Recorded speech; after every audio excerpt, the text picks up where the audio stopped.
ሰላም ጤና ይስጥልን ውድ የቻናላችን ተከታታዮች የፕሮግራማችን ቤተሰቦች፣ ይህ አብዲራዋ ቲዩብ ነው። ፕሮግራማችንን ላይክ በማድረግ እንዲጀምሩ ላይክ እያደረጋችሁ የዚህም ፕሮግራም ተደማጭነት ተደራሽነት በርካታ የእግር ኳስ አድማጮች ጋር በዩቲዩብ ተደራሽ እንዲሆን ላይክ ማድረጋችሁ በእጅጉ ይጠቅመናል። ላይክ እያደረጋችሁ ተደራሽነታችንን እንድታሰፉ የአክብሮት ግብዣችን ነው። አዲስ ከሆናችሁ ደግሞ ሰብስክራይብ በማድረግ የደወል ምልክቷን እየተጫናችሁ ለቻናላችን ቤተሰብ እንድትሆኑ የአክብሮት ግብዣችን ነው። ሰብስክራይብ ማድረጋችሁ እንዳትረሱ። ሰብስክራይብ እያደረጋችሁ አዲስ አድማጮቻችን እንድታደምጡ በዛውም ላይክ እያደረጋችሁ እንድትቀጥሉ፣ ይህንን ፕሮግራም ደግሞ ከሀገር ውጭ የምታደምጡ የቻናላችን አድማጮች የሁል ጊዜ ድጋፋችሁን በሱፐር ስቲከር፣ በሱፐር ቻት፣ በሱፐር ታንክስ ለቻናላችን እንድታበረክቱ በአክብሮት እንጋብዛለን። ሶስተኛው ክፍል ፕሮግራማችን ትናንት ከምሳ ሰዓት በኋላ የተደረገው ተጠባቂው ትልቁ ጨዋታ በሳምንቱ መጨረሻ ከሚደረጉ የዛሬው የአንፊልዱ ፍልሚያ ቀደም ብሎ የተደረገ ትልቅ ጨዋታ ከአርሴናል ሰንደርላንድም የበለጠ ትኩረት ያገኘው የማይክል ካሪክ አስደናቂ ጉዞ ወደ 4 ጨዋታ የቀጠለበት፣ የአምበሉ ብሩኖ ፈርናንዴዝ አስደናቂ ብቃት የታየበት፣ የብራያን ምቤሞ የትልቅ ጨዋታ ተጫዋች መሆን በድጋሚ ያረጋገጠበት፣ ማንቸስተር ዩናይትድ በኦልድ ትራፎርድ ቶትናምን 2-0 በ2:45 የተቆጠሩ ግቦችን ዩናይትድ አስደናቂ ጉዞን በካሪክ ውስጥ በአማረ ሁኔታ የበለጠ ጊሩን ጨምሮ የዩናይትድ ውጤታማ ጉዞ በማይክል ካሪክ ውስጥ አሁንም ቀጥሏል። በአራተኛ ተከታታይ ድል 2-0 የማንቸስተር ዩናይትድ ሱፐር ዶሚናንት ውጤት ሆኗል። የ2 ግብ ማርጅን 2 ቀድሞ ማስቆጠር ወይም በ2 ጎል ካምባክ ማድረግ የዩናይትድ ባህሪ ሆኗል እና አስደናቂ የማይክል ካሪክ ቡድን በአማረ ሁኔታ አሁንም ሌላ ድል፣ ሌላ የቶፕ 6 ክለብን በሜዳው በደጋፊው ፊት ከኦልድ ትራፎርድ 75,000 ደጋፊ ጋር በመሆን በአስደናቂ የጨዋታ ሪትም ኃላፊነት በጎደለው የቶትናም የቡድን ሊደር ክርስቲያን ሮሜሮ ስህተት የማንቸስተር ዩናይትድ ቅንጅት እንደገና ባደገበት በተብላላበት ዛሬ ደግሞ የምናነሳቸው ነጥቦች ከዩናይትድ በኩል በጣም ሌላ አእምሯዊ ጥንካሬ የተመለከትንበት የቶትናሙን ድል ዛሬ በሶስተኛ ክፍል ፕሮግራም ከያዝናቸው ነጥቦች መካከል የሚጠቀሱ ናቸው። ከዚህ ፕሮግራም ቀደም ብሎ በድረ ጨዋታ ነጥቦች ላይ አርሴናል ሰንደርላንድን 3-0 ያሸነፈበት፣ የዛሬው ተጠባቂ አንፊልዱን ፍልሚያ የሊቨርፑል እና የማንቸስተር ሲቲን ጨዋታ፣ እንዲሁም ከዚህ ፕሮግራም በመቀጠል የፓልመር ጣፋጭና በታሪክ 4ኛ ሃትሪኩን በእንግሊዝ እግር ኳስ የሰራበትን የወልቭሱንም ድል ቼልሲ ያስመዘገበውን ምናነሳ ይሆናል። በሊያም ሮሲኔር ውስጥ ሁለቱ እንግሊዛውያን አሰልጣኝ ግን ልዩነት እየፈጠሩ ነው በእንግሊዝ እግር ኳስ። ካሪክም ሮሲኔርም 4 ተከታታይ ፕሪሚየር ሊግ የመጀመሪያ ጨዋታቸውን አሸንፈዋል። ይህን እንዴት ትመለከታላችሁ? በተለይ የካሪክ ቡድን የማይክል ካሪክ አትበል ተብያለሁ። እሺ ተቀብያለሁ። ትክክለኛ ጥሪ አይደለም። ማይክል ካሪክ ዩናይትድን ወደ አማረ ውጤታማነት ጉዞ አምጥቶታል። 4 ተከታታይ ጨዋታ ድል ማድረግ ለዩናይትድ ረጅም ጊዜ ፈጅቷል። እንደውም አንድ የሶሻል ሚዲያ ኢንፍሉዌንሰር፣ ያው አብዛኛው የእግር ኳስ ቤተሰብ በሶሻል ሚዲያ ስለሚቀባበለው ጉዳዩን እንደ መወያያነት ትልቅ አርዕስት ባይሆንም ግን የቡድኑን ብራንድ ታሳቢ በማድረግ 5 ጨዋታ ካሸነፈ ጸጉሬን እስተካከላለሁ በሚል የጀመረው ቻሌንጅ እንግዲህ ረጅም ጊዜ ቆይቶ ከስንት ጊዜ በኋላ እንግዲህ በማይክል ካሪክ ውስጥ ሊሳካ ተቃርቧል። ቀጣይ ጨዋታ ወደ ለንደን ኦሎምፒክ ስቴዲየም ማንቸስተር ተጉዞ ከዌስትሃም ጋር ጨዋታ ያደርጋል። ሌላ የለንደን ክለብ፣ ሌላ የለንደን ተቀናቃይ ማንቸስተር ዩናይትድ በነገራችን ላይ 4ኛ ተከታታይ ለንደን ደርቢ ጨዋታ ሊያደርግ ነው። መጀመሪያ የምታስታውሱ ከሆነ ከማንቸስተር ደርቢ ከከተማው ተቀናቃኝ ጋር አደረገ። ቀጣዩ ጨዋታ አርሴናል ነበር፣ አርሴናልን አሸነፈ። ከዛም ፉላም ነበር፣ ሌላ የለንደን ክለብ። ትናንትና ቶትናም ነው። ቀጣይ ጨዋታ ደግሞ ዌስትሃም ነው። በተለይ አራቱ የለንደን ከተማ በጣም የተቀራረቡ ክለቦችን ነው እንግዲህ ማንቸስተር የሚያገኙ። በሜዳው አስፈላጊውን ምላሽ ሁለት ተከታታይ የለንደን ከተማ ክለቦችን ማሸነፍ ቻለ። ከሜዳ ውጪ ደግሞ በዚህን ሰዓት በለንደን እግር ኳስ ውስጥ ከፍተኛ የማሸነፍ ወደ ዋንጫው የመቃረብ ስቴፖችን እያሳየ የሚገኘውን አርሴናልን በሲዝኑ በሜዳው ያልተሸነፈውን ሜዳው ድረስ በመሄድ 3-2 ማሸነፍ ቻለ። የማይክል ካሪክ ሞመንተም አሸናፊነት ከጨዋታ ጨዋታ የዩናይትድን መብላላት ግን በደንብ እያስተዋላችሁ ነው ምን ያክል ዳይናሚክ እድገት ቡድኑ ላይ እየታየ እንደሆነ። በሲቲ ጨዋታ የሚታዩ ክፍተቶች በአርሴናል ጨዋታ አልቀጠሉም። በአርሴናል ጨዋታ የሚታዩ አንዳንድ መቀዛቀዞች በፉልሃም ጨዋታ አልቀጠሉም። ከፉልሃም ጨዋታ ደግሞ በተሻለ ሁኔታ ትናንትና ፔርፎርም አደረጉ። በድል ውስጥ የቡድን መሻሻልን በማይክል ካሪክ ውጤታማ ጉዞ ውስጥ እያየን ያለን። አሁን እንደዚህ ነው ብሎ ራሱ አንዳንድ ክፍተት ለማንሳት የማይመች ስትራክቸር ያለው ቡድን አብረው ፕሪሲዝን የቆዩ ይመስላል። አብረው የውድድር ዓመቱን የጀመሩ ነው የሚመስለው። መግባባት፣ አንድ ተጫዋች ከአንድ ተጫዋች ጋር ተግባብቶ ሜዳ ውስጥ ለመጫወት አንደኛ ሲስተሙ ተጫዋቾችን ውጥረት ውስጥ የሚከት መሆን የለበት። አሁን የአሞሪም ሲስተም ጥብቅ ማለቱና አሰልጣኙ በሚፈልገው ቤዝመንት የጨዋታው ስትራክቸር እንዲሄድ ይፈልጋል። ፋይናል ሰርድ የሚገኘው ኳስ ከሳም ላመንስ የሚነሳው እንቅስቃሴ ቀጥተኛ ተጽዕኖ ሊኖረው ይገባል የሚል አስተሳሰባል። ስለዚህ የተጫዋቾች በራስ መተማመን በታክቲኩ ላይ ጥገኛ የሆነ ነው። ስህተት የሚደጋገም ከሆነ ኮንፊደንስ ይጠፋል። ኮንፊደንስ የሚጠፋ ከሆነ በሜዳ ውስጥ ትኩረት ይጠፋል። ትኩረት የሚጠፋ ከሆነ የጨዋታው ማኔጅመንት ሪትም ይጠፋል። ይሄ ጉዳይ ደግሞ በማንቸስተር ዩናይትድ ባለፉት አሰልጣኞች ውስጥ ይስተዋል ነበር። አሁን በማይክል ካሪክ ቡድን ውስጥ የምናየው አንደኛው ጉዳይ የሚሰጣቸው ኃላፊነት በራስ መተማመንን የሚያጎለብት ነው። ከኳስ ጋር ያላቸው ቆይታ በእርጋታና በሰከነ መልኩ ነው። ጥድፊያም የለም፣ ለማጥቃትም የሚደረግ መቻኮልም የለም። ሜዳ ውስጥ የሚገኙ ስፔሶችን በአግባቡ ለመጠቀም የእያንዳንዱ ተጫዋች ከዚህ በፊት የሚታመው ማጓየር እስከ ቀድሞ ተጫዋቾች በነ ሮቢ ኪን አይነቱ ደግሞ እስከሚሰደበው ብሩኖ ድረስ በራስ መተማመንና ከኳስ ጋር ያለው ነፃነት ባለፉት አሰልጣኞች የሚታመው ካሰሚሮና አሁን የሱ ተተኪ እንዴት በገበያ ላይ ይገኛል ተብሎ በከፍተኛ ሙገሳ የሚገኘውን ብራዚላዊ አማካይ በአሞሪም በማይፈለገው ሜኑና አሁን ያለው ሜኑ ልዩነት ተመልከቱ። ከሜዳ ረጅም ሳምንት ጉዳት፣ በቡድን አስተላለፍ ውስጥ አለመሳተፍ፣ ደቂቃ ለማግኘት ከሱ የበለጠ ደቂቃ የተከላካይ ክፍል ተጫዋቾች እያገኙ የማንቸስተር ዩናይትድ አማካይ ሜዳው ሰፍተውበት ሲጋለጥ፣ በተለይ ለመልሶ ማጥቃት ላይ ፕሬሲንግ ሲጋለጥ እየታየ ደቂቃ የማያገኘው ተጫዋች አሁን የቡድኑ የአማካይ ክፍል ልብ ሲሆን፣ ስለዚህ ማይክል ካሪክ መጀመሪያ የገነባው የስነቦና ጥገና ነው ቡድኑ ላይ ያደረገው። በጣም አሁን የሚታየው ማንቸስተር ዩናይትድ ላይ በራስ መተማመን እያንዳንዱ ተጫዋች ላይ ከኳስ ጋር መረጋጋት፣ በእርጋታ ጨዋታ ማኔጅ ለማድረግ የተሰጠውን ኃላፊነት አንድ ተጫዋች ለመወጣት ፍላጎትና ተነሳሽነት ሊኖረው ይገባል። ያንን ነገር ነው አሁን ካሪክ ተጫዋቾች ውስጥ እየገነባ የመጣው። ያ ሲመጣ ደግሞ የቡድኑ ስፕሪት አለ፣ ዩናይትድ የሚባል ስፕሪት አለ። ያን ስፕሪት ደግሞ በዘዴና በታክቲክ በተብላላ ተጫዋቾችን ውጥረት ውስጥ የማይከት ታክቲካዊ ፍሌክሲቢሊቲ ያለው ተቀይሮ ለሚገባውም ምርጥ 11 ውስጥም ያለው በነፃነት የሚተገብረውን የጨዋታ ሲስተም ለተጫዋቾቹ ድሪል ማድረግ ነው። ይሄን አሁን ዩናይትድ ራሱን ከጫና ወጣው መጀመሪያ ሳይኮሎጂካሊ ነው በካሪክ ውስጥ ተጫዋቾች እና በደጋፊው ፊት ሲጫወቱ ተከታታይ ጨዋታ ለማሸነፋቸውን ተከትሎ የመጣው በራስ መተማመን መጥፋት፣ ኮንፊደንስ ማጣት ያለፉትን ጊዜያት በአሞሪም ውስጥ እናስታውሳል። ዩናይትድ ስንትና ስንት ጨዋታ ነው በሜዳው ተከታታያቸው ውጤት በሜዳው ሳያሸንፍ የቆዩ። አሁን ኦልትራፎርድ ማምጣት ከባድ ፈተና የቀድሞ በአእምሮ በሳይኮሎጂ ደረጃ ተጋጣሚን ቀደም ብሎ ውጥረቶች ማስገባት የሚችሉበትን ደረጃ ደርሰዋል።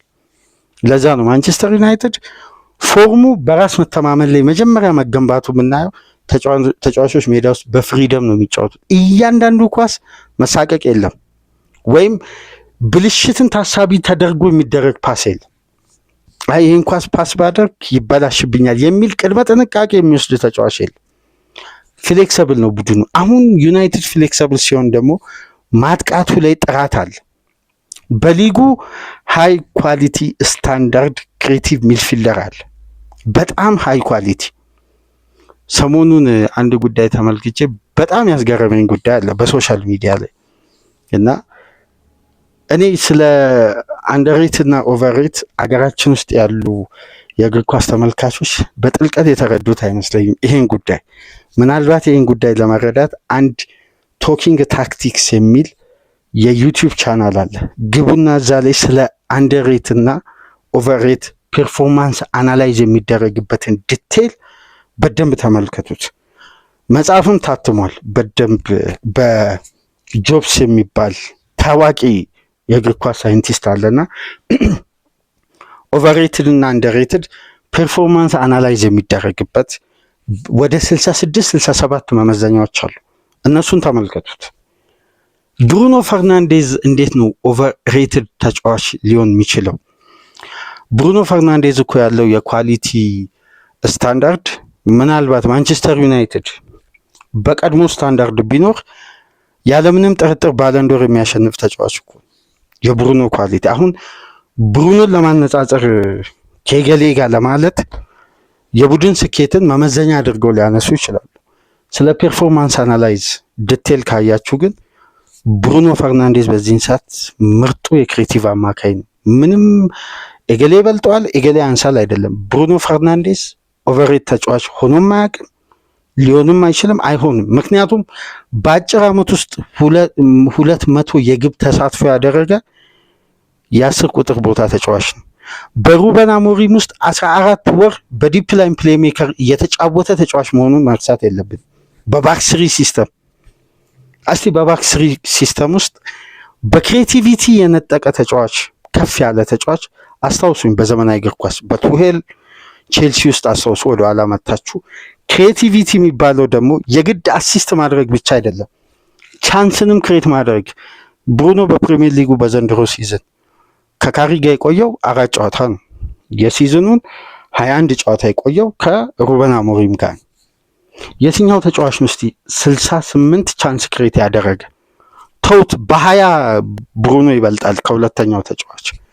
እና አሁን አንዳንድ ይሄ አንደር ፐርፎርም እና ኦቨር ፐርፎርም የሚባለውን ሬቲንግ አናላይዝ የሚደረግበትን ዘርፍ በደንብ ተመልከቱ። የኦቨር ሬት የሚደረገው ጉዳይ በርካታ ተጫዋቾች አሉ ያለምንም አስደናቂ የተለየ ዩኒክ ክህሎት በቡድን ስሜትና ተነሳሽነት የሚሰጡ አንደር ፐርፎርማንስ አንደር ሬት እና ኦቨር ሬት የሚባሉ እንዲሁ ዝም ብሎ ሶሻል ሚዲያ ላይ ስለቀረበ ሳይሆን አናላይዝ የሚደረጉበት መመዘኛ አለ። ትናንትና ግብ ማስቆጠር ብቻ አይደለም፣ ግብ የሆነ ኳስም አመቻችቶ አቀብሏል። ከረፍት በፊት በአስደናቂ ሁኔታ ብራያን ምቤሞ ማንቸስተር ዩናይትድን ቀዳሚ ሲያደርግ ከጨዋታው ቢልድአፕ አንስቶ ለኮቢ ሜኑ አቀበለ፣ ሜኑ አሲስት አደረገ፣ ምቤሞ አስቆጠረ፣ ማንቸስተር ዩናይትድ ቀዳሚ ሆነ እና ወደ ብሩኖ ኦቨር እና አንደር ሬት የሚባለውን ጉዳይ ወደ በኋላ እንምጣ። በብሩኖ ነጥብ ላይ ግን ዩናይትድ ጨዋታውን የጀመረበትን ሪትም የበለጠ በተቀናጀ ሁኔታ እንዲያስኬድ የመጀመሪያው በር ከፋች የነበረው የክርስቲያን ሮሜሮ የሜዳው ስህተት፣ ኃላፊነት የጎደለው የአምበልነት ማዕረግ ተሰጥቶት ይህ አርጀንቲናዊ ተጫዋች ባደረገው የአምበል ባሽ ደረጃ ያለውን ኃላፊነት ምናልባት ሜዳ ውስጥ ያልተረዳ ተጫዋች ብንል የሚገልጸው ይመስላል። የጨዋታው ክብደት፣ ክለቡ ያለበት ውጥረት፣ የሱን ኳሊቲ በልዩነት በሚፈለግበት ሰዓት የዓለም ዋንጫ አሸናፊ የሱ የቡድን አጋር በተቃራኒው በአዲሱ አሰልጣኝ ውስጥ እየፈጠረ ያለው ልዩነት እኮ ይታወቃል።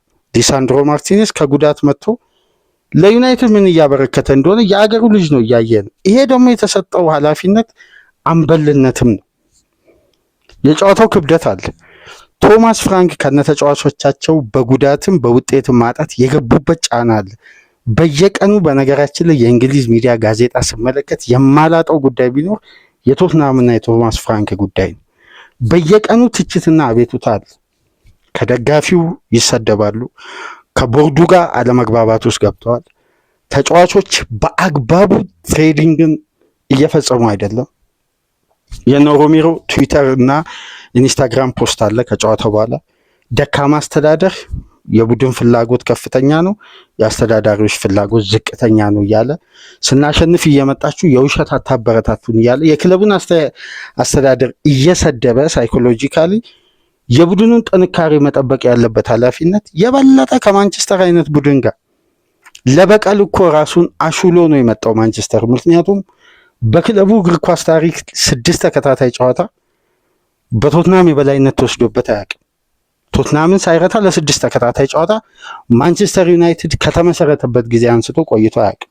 ለመጀመሪያ ጊዜ ነው እንዲህ አይነት ሪከርድ ቶትናም ይዞ ወደ ኦልድ ትራፎርድ የመጣው። ስለዚህ በዚህ በተነቃቃበት ከፍተኛ ፍላጎት በሚታይበት ወቅታዊ የዩናይትድ ብቃት ላይ እንዴት ነው አይደለም ጎሎ ሳይጎድል ዩናይትድ ሊምረው የሚችለው በወቅታዊ ብቃት ካየን እና የተሰጠውን ኃላፊነት በአግባቡ ሜዳ ውስጥ መተግበር ሳይችል ቀርቶ ብንል ነው የሚሻለው። ክለቡን ዋጋ አስከፈለ። ገና በጀመረ በ28 ደቂቃ ያውም ከረፍት በፊት ካሴሚሮ ላይ ሬክለስ ቻሌንጅ የሚባለው ይሄ በግዴለሽነት በችልተኝነት የሚሰራ ከባድ ፋውል በቀይ ካርድ ተወገደ። በዘንድሮ ሲዝን 4ኛ ቀይ ካርዱ ነው። በ4 ቀይ ካርድ ምክንያት በቀጣይ 4 ጨዋታዎች ያመልጡታል። አርሴናል፣ ኒውካስል፣ ፉላም፣ ክሪስታል ፓላስ። እነዚህ 4 ከባባድ ጨዋታ ላለመውረድ አደጋ ውስጥ ገብቷል። ከታች ያሉ ክለቦች እነ ሊድስ እያሸነፉ ነው።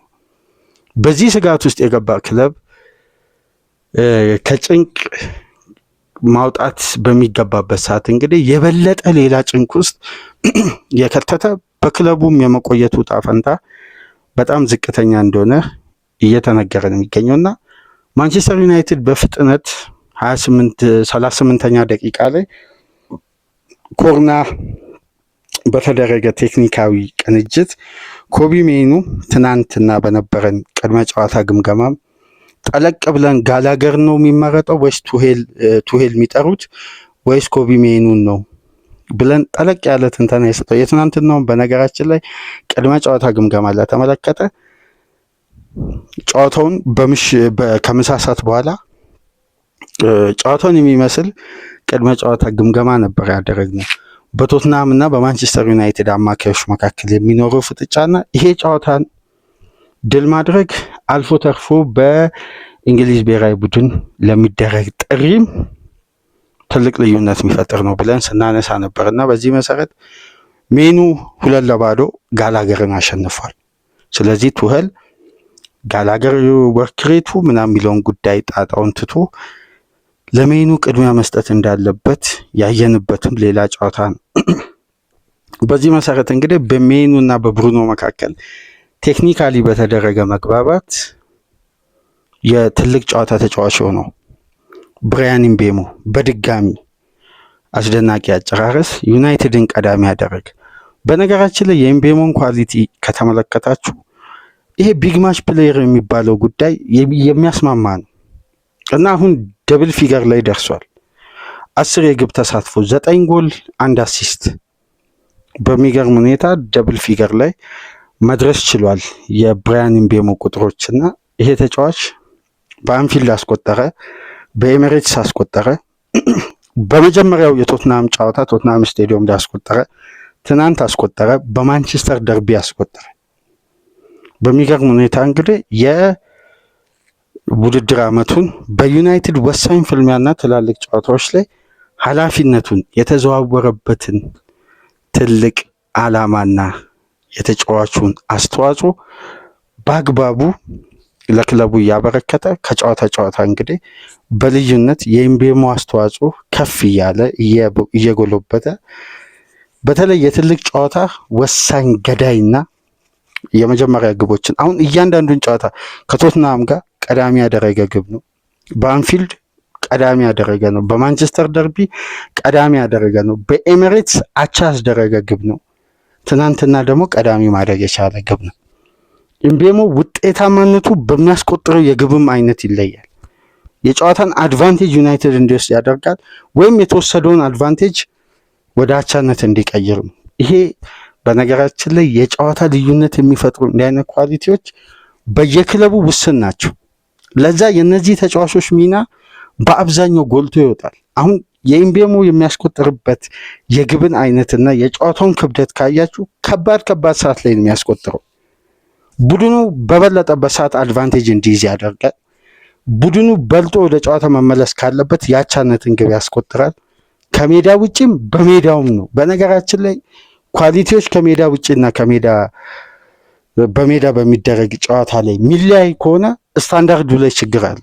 ኳሊቲ ግን ሁሌም ተመጣጣኝ ነው፣ ምርጥ ነው፣ ፐርፌክት ነው የሚባለው በሜዳውም ከሜዳውም ውጭ ተግባሩ ተመሳሳይ ሲሆን፣ ኢምቤሞ ላይ የምናየው አንደኛው ጉዳይ ይሄ ነው። በጥራት ደረጃ ክለቡን የማገዝ በትላልቅ ጨዋታዎች የሚጠበቅበትን ኃላፊነት መወጣት ነው። ይሄ ካሜሩናዊ ተጫዋች ከተዘዋወረበት ጊዜ አንስቶ ለዩናይትድ እንግዲህ በልዩነት አስደናቂ የማጥቃት ጥራትን የበለጠ እያጎለበተ በተለይ የብሩኖ ኳሶች የፉልባኮችን የእያንዳንዱ የዩናይትድ ማጥቃት አሁን ዩናይትድ ቤት ማባከን የለም። ውጤታማ እንቅስቃሴ በስትራቴጂ የተጠና ነው። ማጥቃቱም ኢንጌም ማኔጅመንቱም በደንብ ተመልከቱ። ከረፍት በፊት ዩናይትድ ተጫነ፣ አድቫንቴጅ ይወስዳል፣ ቀጥታ ወደ ጌም ማኔጅመንት ነው የሚቀየረው። እና አንድ ጉዳይ የተመለከትኩት በግሌ ትኩረቴን የሳበው ጉዳይ በጨዋታው ዩናይትድ አድቫንቴጅ ከወሰደ በኋላ በደንብ ከተመለከታችሁ መረጋጋትን መስከንን የመረጠው ጥድፊያ አላደረገም፣ ወይም ሪያክት አድርጎ ቶሎ ለመደጋገም ጥድፊያ አላሳየም።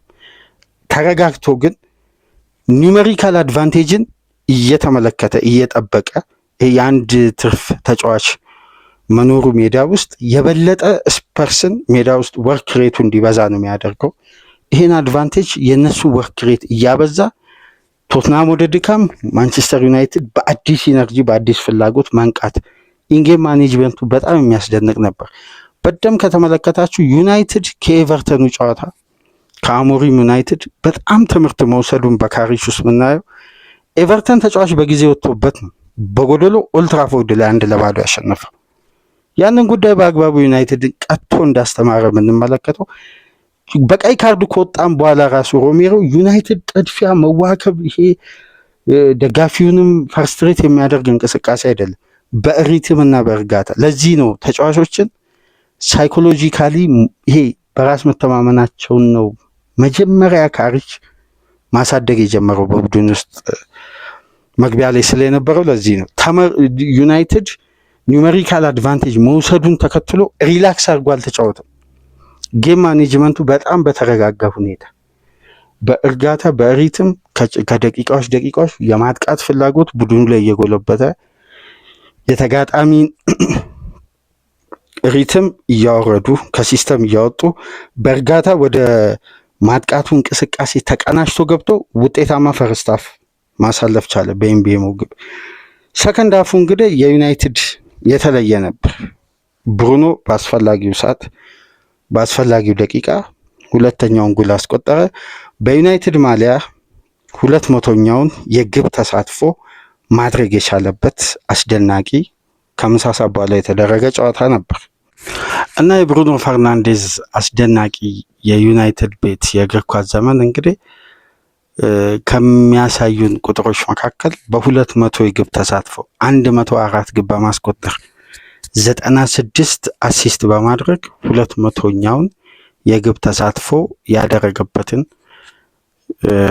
ጨዋታ ነበር። 200ኛው ግብ ተሳትፎ ላይ መድረስ የቻለበትን 200ኛ የብሩኖ ፈርናንዴዝ የግብና የአሲስት ቁጥር መዳረሻ የሆነችዋን ግብ ነው ማስቆጠር የቻለውና ይሄ ተጫዋች በአጭር ጊዜ ላይ ነው በነገራችን ላይ 200 የግብ ተሳትፎ መድረስ የቻለው። አንዳንድ ቁጥሮች እንደውም ብሩኖ በዚህ ፍጥነት ዩናይትድ ቤት በዚህ ደረጃ ሃይ ስታንዳርድ ኳሊቲ ክሬቲቭ ሚድፊልደር ነው፣ ምንም ጥያቄ የማይቀርብበት።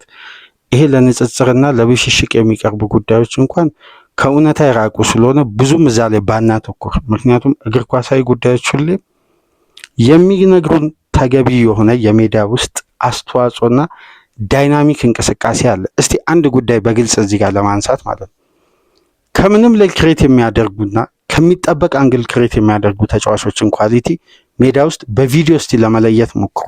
ያኔ ይሄ ኦቨርሬት እና አንደርሬት የሚባለው ፐርፎርማንስ አናላይዝ በጣም ግልጽ ይሆናል። ከምንም ላይ የሚደረጉ ክሬቲቭ ቻንሶች በነገራችን ላይ በጣም የጨዋታ እውቀት ይፈልጋል። እንደዚህ አይነት ኳሊቲዎች ያላቸው ተጫዋቾች ደግሞ በሊጉ በጣም ውስን ናቸው። በዛ ስታንዳርድ ነው ብሩኖ ፐርፎርም ያደርገው። ስለዚህ ብሩኖ ኦቨር ነው አንደር ነው የሚለው ጉዳይ እንደውም በዛም የሚገመትም ተጫዋች አልነበረም። ግን ያው ዘመናዊ እግር ኳስ የማያመጣው አዳዲስ ጉድ የለም አያሰማንና ተጫዋች ባለው ቴክኒካል አቅም ነው ሬት መደረግ ያለበት። ይሄ ሬቲንግ ሲስተሙም ጤናማ አይደለም። ምክንያቱም አንድ ተጫዋች ባደረገው አሲስትና ባስቆጠረው ግብ ልክ እየተለቀመ ሜዳ ውስጥ የቡድኑን ትልቁን ጣጣ የሚሸከም። ለዚህ እኮ ነው የነ ማይክል ካሪክ አይነት ቴክኒሻል አማካዮች በብሔራዊ ቡድን ደረጃ ከፍ ያላሉት። ምክንያቱም የሚጠቀሰው የሚታየው ምንድን ነው? ጨዋታው ላይ የተሸከሙት የ90 ደቂቃ ኃላፊነት ባላንስ አድርገው ቡድኑ እንዳይጠቃ ቡድኑ እንዲያጠቃ ሚዛኑ እየጠበቁ እያንዳንዱን ፍዳ የሚሸከሙት እነሱ ናቸው። ጣጣ ያለቀለትን ኳስ ከፊት ለፊት የሚያስቆጥሩ ተጫዋቾች ሰማይ ይወጣሉ። በሌላ ክለብ በጀግንነት በመሪነት በአስቆጣሪነት ይባልና ናሽናል ቲም ከፊት ለፊት ናቸው። በቅርቡ የስቴቨን ጀራርድን ኢንተርቪው ከሰማችሁ አብዛኛው የብሔራዊ ቡድን ተጫዋች ኢጎ ነበረበት። ኢጎስቲክ ስለሆንን ነው እኛ ጄኔሬሽን ስኬታማ ያለው ነው። በኢጎ የተሞላ ስለሆነ ቦታው ላይ ከተነካ ሚዲያው ሳፖርት ያደርገዋል። ለዛ አንዳንድ ተጫዋቾች እኛን ማገዝ የሚገቡን ተጫዋቾች በብሔራዊ ቡድን ተጽዕኖ አልፈጠሩም ማለት ካሪክን ነው በቀጥታ። ለምን ሚዲያው ሁሌም የቼልሲ አስቆጣሪ ላምፓርድ፣ የሊቨርፑሉ መሪ ጄራርድ ይባላል። በቃ እዛ ጋ ያለው ፕሮቶኮል እና እንግሊዝ ለዓለም ዋንጫ ስትሳተፍ የምትለብሰው ስለ ሱፉና ስለሚተኙበት አልጋ ነው የሚወራው እንጂ ሜዳ ውስጥ ስላለ ሚና። ለዚህ እኮ ነው ሬት መደረጉ በእንግሊዝ ሚዲያ የሚመጣው ሀሳብ ወደ ታች ይወርድና እንትና ኦቨርሬትድ ነው እገሌ አንደርሬትድ ነው የሚለው ንጽጽር ውስጥ የሚገባውና የካሪክ አይነት ተጫዋች ነጥሮ እንዳይወጣ ያደረገው አንደኛው ምክንያት የዚህ አይነት አለአግባብ ንጽጽር ነው። ይህን መቀበል አለብን። አሁን ብሩኖ ላይ የሚመጣው ብሩኖ አይነት ቴክኒሻል ተጫዋች እንዴት ነው በትሮፊ ብቃቱ ሊለካ ይችላል? ይህ እኮ በጣም የሚያሳፍር ኳሳዊ ጉዳይ ነው። ምክንያቱም ብሩኖ ባለፈው የማንቸስተር ዩናይትድ ምርጡ ጀኔሬሽን ውስጥ በብቸኝነት ገብቶ መጫወት የሚችል ተጫዋች ነው። በዛ አስደናቂ ትውልድ ውስጥ የበለጠ የክሬቲቪቲውን ኳሊቲ መጨመር ይችላል። ለሩኒም፣ ለሮናልዶ፣ ለቴፌዝም ከፊት ለፊት ላሉ ለነ ፓርክም፣ ለነ ናኒ፣ ለነ ጊግስም የበለጠ ጥራት ያለውን እድል። ምክንያቱም በፕሪሚየር ሊጉ በደካማው ዩናይትድ ውስጥ ጥራት ባለው እድል አንደኛ የሚመራው እሱ። እስቲ ሃይ ስታንዳርድ ኳሊቲ ደግሞ ማንቸስተር ዩናይትድ ወደዛ ደረጃ ሲመጣ ደግሞ የሱ ሚና የበለጠ የምናየው ይሆናል እና በ295 ጨዋታ ነበር ዋይን ሩኒ 200 ግብ ላይ መድረስ የቻለው። በዩናይትድ እግር ኳስ ታሪክ ሁለተኛ ተጫዋች ነው ብሩኖ ፈርናንዴስ። በፍጥነት 200 የግብ ተሳትፎ ለማድረግ 314 ጨዋታዎች ብቻ በፕሪሚየር ሊግ የፈጁበት ሩኒ ለ295 ጨዋታዎችን አድርጎ ነው 133 ጎል 67 አሲስት ማድረግ የቻለው። ከዛ በመቀጠል ሮናልዶ 339 ጨዋታዎችን አድርጎ 144 ጎል 56 አሲስት ሲያደርግ ዴቪድ ቤካም 393 ጨዋታ አድርጎ ተመልከቱ። እንግሊዛዊ ቤካም የማንቸስተር ዩናይትድ ብራንድ ነው። ግን ቴክኒካል አቅም ካያችሁ ብሩኖ ምን ያክል ቴክኒካሊ የጎለበተ ተጫዋች እንደሆነ የምትመለከቱ። ቤካም 393 ጨዋታ ፈጅቶበት ነው 200 የግብ ተሳትፎ ያደረገው። የጨዋታ ጋፕ ልዩነቱ ራያን ጊግስ 424 ኳስ ነው ጨዋታ ነው የፈጀበት ለ200 የግብ ተሳትፎ። ራያን ጊግስ በስኬታማው ማንቸስተር ውስጥ በሁሉም ዘመን የነበረ ምርጡ የክንፍ ተጫዋች ፖል ስኮልስ 564 ጨዋታ ነው የፈጀበት ለ200 የግብ ተሳትፎ። ስለዚህ ብሩኖን አለማድነቅ አይቻልም። ማድነቁ ቢያንስ ቢከብደን መተቸቱን መቀነስ እንችላለን፣ ወይም ምናነጻጽርበት መንገድ ብንተው ይሻላል። ማድነቅ ከከበደን ግን ላለማድነቅ ብለን ደግሞ ምናነሳው ትችት ውሃ ማያነሳ ስለሆነ ብንተው ነው የሚሻለው። እግር ኳሳዊም አይደለም።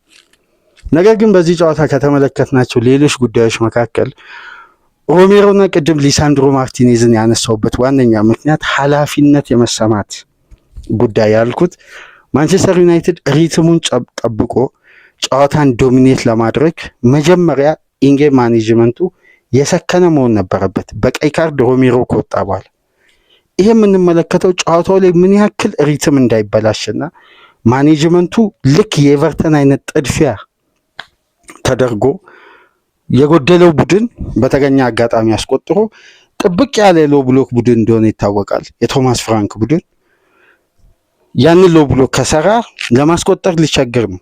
ስለዚህ ማንቸስተር ዩናይትድ የጨዋታውን ኮንትሮል የጀመረው ከሊሳንድሮ ማርቲኔዝ ነው እና በዚህ ጨዋታ 105 የተሳኩ ፓሶችን በማድረግ በዘንድሮ ሲዝን የትኛውም ተጫዋች ከዩናይትድ ቤት በ100 እና ከዛ በላይ ፓስ በስኬት ያጠናቀቀ የለም በ90 ደቂቃ። ብቸኛ ተጫዋች ሊሳንድሮ ማርቲኔዝ በ190። ስለዚህ የሚያሳየው ምንድነው ማንቸስተር ዩናይትድ ጌሙን ኮንትሮል ለማድረግ የሊሳንድሮ ማርቲኔዝን ያልተዛነፉ ፓሶችን ይፈልግ ነበር ማለት ነው። ግን እዚህ ጋር ደግሞ የምንረዳው አንድ ማኔጅመንት ሲስተም አለ። ዩናይትድ ቢልድ አፑ ማኔጅ ያደርግና አማካይ ክፍሉን ሲሸጋገር ኳሱን ይተዋል ለቶትናም። ምክንያቱም ማንቸስተር የበለጠ ፕሮሰስ ባደረገበት ጨዋታ እድል ለመፍጠር ይቸገራል። የበለጠ ስፔሻላይዝድ ያደረገው ቡድኑ በመልሶ ማጥቃት እንቅስቃሴ ነው። ይህን ከሚያሳዩን ጉዳዮች መካከል ማንቸስተር ዩናይትድ ባለፉት 15 ጨዋታ ዩናይትድ ከ50 በላይ ፖሴሽን የበላይነት የወሰደበት ጨዋታ ላይ በ15ቱ ጨዋታ ማሸነፍ የቻለው 4 ነው። ከ15 ጨዋታ ከ50 በላይ የኳስ ቁጥጥር ብልጫ በነበረበት ግን ከ50 በታችና በተለይ ከ45 በታች ባደረጋቸው የኳስ ቁጥጥር ብልጫ የወሰደበት ወይም ከተጋጣሚ በኳስ ቁጥጥር ባነሰበት ጨዋታ ከ7-7 ተሸንፏል። ከ7-7 ተሸንፏል ባለፉት ፊክስቸሮች። ስለዚህ ዩናይትድ ለተጋጣሚ ኳስን በመተው የሚገኙ ስፔሶችን መጠቀምና ኢንጌም ማኔጅመንቱን የኋላ መስመሩ እንዲረጋጋ አማካዩ እንዳይጋለጥ በማድረግ ፋይናል ሰርድ ላይ ያለውን ጉዳይ ኳሊቲ ላላቸው ለነ ብሩኖ ለነ ኢምቤሞ ኃላፊነት በመስጠት የበለጠ ቅንጅቱን ፋይናል ሰርድ ላይ ሞቢሊቲውን በማብዛት ነው ኢንጌም ማኔጅመንቱ የሚያደርገው። ለዚህም ይመስላል ዩናይትድ በሃይ ተርኖቨር የተዋጣለት ቡድን ሆኖ በሊጉም በሁሉም ያለፉት 4 ጨዋታዎች በማይክል ካሪክ ውስጥ አስደናቂው ማንቸስተር ዩናይትድ መመልከታችንን እንደቀጠልን ነው። ከ4-4 ጣፋጭና አስደናቂ ድል በዚህ ወቅት እንደ ማንቸስተር ዩናይትድ ውስጡ የተረጋጋ ያረፈ ጥገና ቀስ በቀስ ለሽግግር የሚመች የቡድን ግንባታ የጀመረ ጤናማ ስትራቴጂ እየተጠቀመ ያለ ክለብ ያለ አይመስልም። ከጫና ራሱን ነጻ አድርጎ ለማንኛውም የዩናይትድ ደጋፊዎች ለተከታታይ ጣፋጭ ድል ያበቃችሁን ምርጥ የዩናይትድን ብቃት በመመልከታችሁ እንኳን ደስ አላችሁ እያልን ከዚህ ፕሮግራም በመቀጠል ኮል ፓልመር እና ሊያም ሮሲነር በሚሌኒየም ሌላ 4 ተከታታይ ድል በለንደን ደግሞ አዲሱ የቼልሲ አሰልጣኝ ያንን ፕሮግራም ይዘን እንመጣለን። ይህን ፕሮግራም ከተመቻችሁ ላይክ፣ ሼር፣ ሰብስክራይብ በማድረግ ተደራሽነታችንን ከፍ እንድታደርጉ ከሀገር ውጭ የምታደምጡ በሱፐር ስቲከር፣ በሱፐር ቻት፣ በሱፐር ታንክስ ድጋፍ አድርጉ። በመጨረሻና በአራተኛው ክፍል በቼልሲ ድል በሚሌኒየም ፓልመር ሃትሪክ የሰራበት የቼልሲው የክሬቲቭ አማካይን ደግሞ የማንቸስተሩ አምበል ብሩኖ ፈርናንዴዝ በኢንስታግራም ገጹ ላይ ገብቶ አድናቆትን የለገሰበትን የሚሌኒየም ጨዋታ እስቲ ደግሞ በተወሰነ መልኩ እንመለከታለን። ለማንኛውም ሳትርቁ ጠብቁን። የረፍት ቀናችሁን ከኛ ጋር እንድታሳልፉ የአክብሮት ግብዣችን ነው። እስቲ በቼልሲ ፕሮግራም እንመጣለን። ለማንኛውም መልካም የረፍት ቀን፣ ሰላም ቆዩ።